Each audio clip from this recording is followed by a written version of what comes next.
Entitlement to benefits.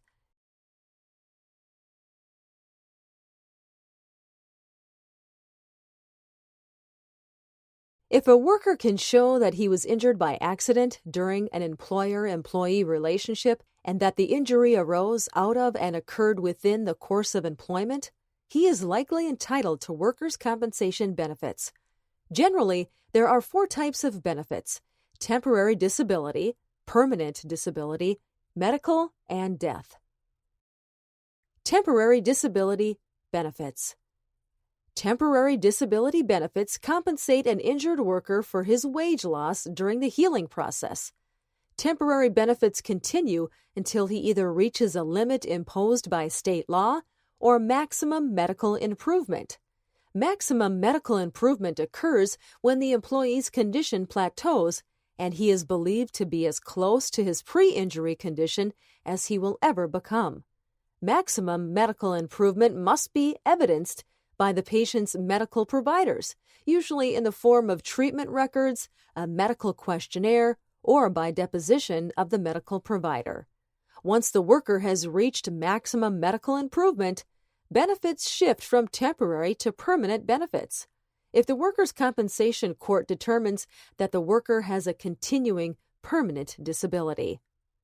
If an employer admits that the employee is entitled to compensation, the employer must begin temporary benefit payments within a short time, often 14 days of becoming aware of the injury. This means that benefit payments can be due even before there has been a hearing of any kind. If the employer denies compensability of the injury, the employer is not required to make payments, and the contested process begins. However, some states allow the employer to make payments without prejudice, meaning that the court will not interpret the payment of temporary benefits as an admission of liability. This is usually done only if the employer is without sufficient evidence to admit or deny compensability. Temporary total disability benefits.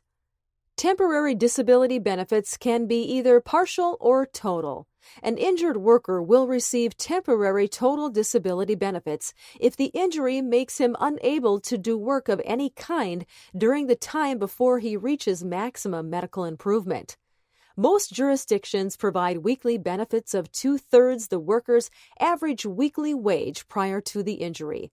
For example, if a worker earned an average weekly wage of $900, he would receive total disability benefits in the amount of $600 per week. However, state laws often cap total disability benefits at a certain percentage of the average weekly wage in that state. For example, Iowa, Vermont, and New Hampshire historically allow benefits as high as 150% of the state average weekly wage. However, New York has historically capped weekly benefits at 50% of the state average weekly wage. State law also often limits the duration of benefits. For example, South Carolina and North Carolina limit total disability benefits to 500 weeks, though North Carolina provides a process for potential extension of that duration under special circumstances. Check the law in your jurisdiction to be certain about what limitations may apply. Temporary partial disability benefits. A worker will receive temporary partial disability benefits if the work injury leaves him only partially unable to work prior to maximum medical improvement. For instance, he may still be able to work part-time or light duty. Alternatively, the employer may be able to provide a different, temporary job for the injured worker until he reaches MMI. Most jurisdictions provide weekly temporary partial disability benefits of 2/3 of the difference between the worker's average weekly wage prior to the accident and the average weekly wage that he is able to earn since the accident.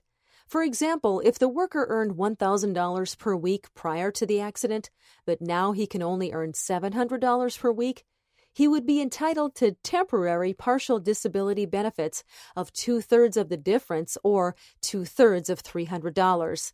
This would produce weekly benefits of $200. As with total disability benefits, the amount of temporary partial disability benefits that an injured worker can receive may vary state by state. For instance, South Carolina caps temporary partial disability benefits at 340 weeks, while North Carolina allows temporary partial disability benefits to continue for up to 500 weeks. Furthermore, if an employee first receives temporary partial disability benefits but later is unable to continue work of any kind, his payments may switch to total disability benefits. In this case, if the jurisdiction provides a limitation upon the number of weeks of temporary benefits that the worker can receive, then the limitation will likely be applied to the combined number of weeks of temporary benefits, meaning the number of weeks of temporary partial disability benefits received plus the number of weeks of total disability benefits received cannot collectively exceed limit imposed by state law. Also, like total disability benefits, jurisdictions often limit not only the duration, but the amount of weekly temporary partial disability benefits that a worker can receive. Again, this limitation is usually based upon the average weekly wage within the state. The statewide average weekly wage is recalculated at regular intervals to accurately reflect the economics of the state population. Permanent disability benefits. Permanent disability benefits compensate an injured worker for the permanent loss of earning capacity resulting from the work-related injury. It is awarded only after the injured worker attains MMI. However, the amount of permanent benefits that an injured worker is entitled to may be modified after the permanent award if the employee can show a change in circumstances to justify modification. As with temporary benefits, permanent disability benefits can be partial or total. Permanent total disability benefits. Permanent total disability benefits are awarded when a worker is permanently and totally disabled from working. He is not expected to return to work of any kind. Whether a worker is entitled to permanent total disability may depend upon not only his injury, but upon factors such as his level of education, level of work skills, and age. The lower a worker's education and skill level, or the older a worker is, the more limited his options for returning to work may be. State statutes may outline specific types of injuries for which there is a presumption of permanent total disability, or they may outline a specific list of injuries which are the only types of injuries for which a worker can acquire permanent total disability benefits. For example, North Carolina law outlines 4 types of injuries for which a worker may seek permanent total disability benefits. These include bilateral loss of hands, arms, feet, legs, or eyes, paralysis of both arms, both legs, or the trunk, severe brain or closed head injuries with particular characteristics, and second or third degree burns to 1/3 or more of the body. Just like temporary benefits, permanent total disability benefits are paid at a rate of 2/3 the worker's average weekly wages at the time of the accident. Most states allow permanent total disability benefits to continue for either the actual period of disability or for the worker's life. For example, after an award of permanent total disability benefits is made, the employer may be able to cut off permanent total disability benefits if at some future time the employer is able to show that the employee is in fact capable of returning to work. However, state law may designate that workers suffering certain injuries are entitled to lifetime benefits, regardless as to whether they in fact return to work. North Carolina provides this non-rebuttable presumption for workers who lose both of their hands, arms, feet, legs, or eyes. Other states may unilaterally limit permanent total disability to a finite number of weeks, regardless of the injury. For instance, South Carolina caps permanent total disability benefits at 500 weeks, except where the worker has specific injuries, including paraplegia, quadriplegia, or brain damage. Permanent partial disability benefits. Permanent partial disability benefits are extended to compensate a worker for his permanent partial limitation on earning capacity due to the work injury. This means the worker is expected to return to work after maximum medical improvement, earning lower wages than he earned before the work-related injury. Most states have a dual approach system for calculating permanent partial disability benefits, one scheduled and one non-scheduled. Scheduled permanent partial disability benefits are calculated using a specific number of weeks of benefits that state law assigns or schedules for the injury of a particular body part. For example, if New York law assigns 312 weeks for the arm, then if a worker loses his arm, he is entitled to 312 weeks of permanent partial disability benefits.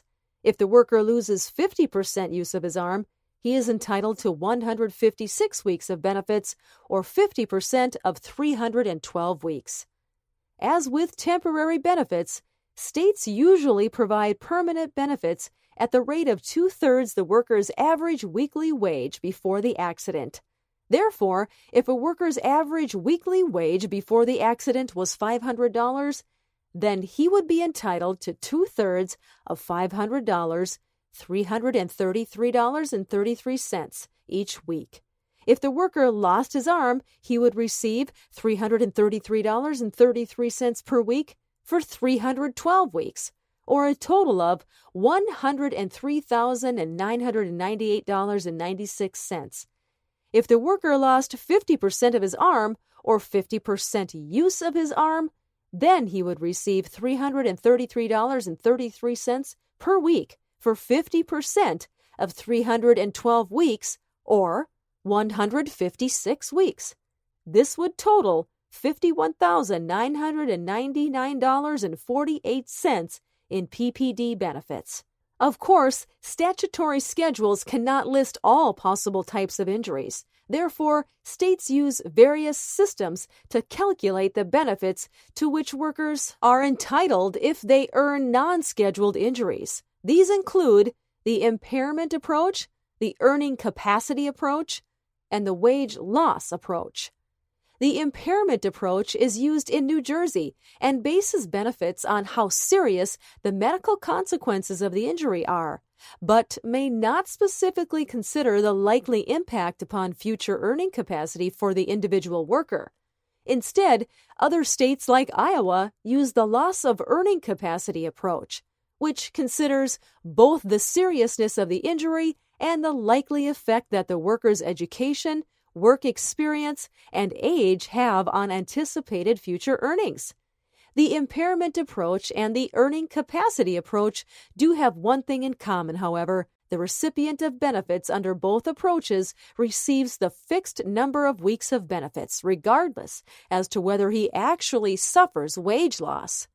A third common approach for determining permanent partial disability benefits for unscheduled injuries is the wage loss approach. This approach, used in New York, provides benefits only if the injured worker shows both that he suffered an injury with permanent medical consequences and that he therefore has actual wage loss. Medical benefits. Injured workers are generally entitled to medical treatment that is reasonably required to cure or relieve the symptoms of the work-related injury. Such treatment and expenses may include doctor visits, medications, surgeries, hospitalizations, physical therapy, nursing services, and equipment. An employee may also be entitled to travel expenses associated with medical treatment, including mileage, lodging, and food. The injured worker is not responsible for deductibles or coinsurance payments. Additionally, the worker can usually receive medical benefits for as long as they are medically needed. The benefits are generally not limited to a specific number of weeks as with disability benefits. In fact, if a worker is permanently disabled, he can generally receive medical benefits related to the workers' compensation injury for the remainder of his life. However, some jurisdictions may limit the duration of medical benefits associated with a permanent partial disability to a certain number of years following the completion of wage compensation benefits. The injured worker is generally obligated to accept medical treatment that is deemed necessary by his treating physician or the workers' compensation administrative body. If the claimant refuses treatment, the employer may have the right to suspend weekly disability benefits until the claimant complies, unless the court finds that the claimant's refusal of treatment was justified. Furthermore, there is no guarantee that the worker will ever be repaid compensation for the period of refusal, though back pay of compensation may be allowed in some jurisdictions. State laws vary regarding which party, employer or employee, is entitled to choose the treating physician. For instance, in South Carolina, the employer usually chooses, but in New York, the employee usually chooses. Injured workers should be aware that employers are allowed reasonable access to medical information regarding the injury or disease for which the employee is seeking benefits. However, the states have an interest in protecting an employee's ability to communicate confidentially in a physician-patient relationship, as honest communication makes for better treatment and end results. Therefore, state laws outline limitations and requirements that apply to communications between the employer and the medical provider, including when prior or contemporaneous notice of a communication must be given to an employee, and when written or oral communication between the employer and the medical provider are allowed.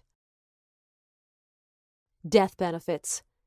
Death benefits can apply in two situations. First, if a worker dies from his work-related injury, whether on the date of the accident or at some later point. Second, they come into play if an injured worker dies due to some non-work-related cause before he has received all of the workers' compensation benefits to which he was entitled. If a worker dies from his work-related injury, the benefits to which he would have been entitled, as well as limited burial expenses, generally pass instead to his dependents, partial dependents, or next of kin. Who receives the benefits will depend upon the jurisdiction's specific rules regarding priority and sometimes law-imposed presumptions about which family members, usually spouses and minor children, are wholly versus partially dependent. If a death does not occur immediately due to the work-related injury, state law may put limits on the time frame within which death must occur for benefits to pass to the deceased worker's family. For instance, North Carolina law requires that the worker pass either within 6 years of the date of work injury or within 2 years of the determination of compensability for any benefits to pass to the deceased's family. Additionally, state laws may vary as to whether the same amount of benefits pass to a deceased worker's family as would if the worker had survived. If death results from some cause unrelated to the work injury, but before the injured worker has collected all benefits to which he was entitled, benefits generally pass to his whole dependents, partial dependents, or next of kin, again, in accordance with the jurisdiction-specific rules of priority.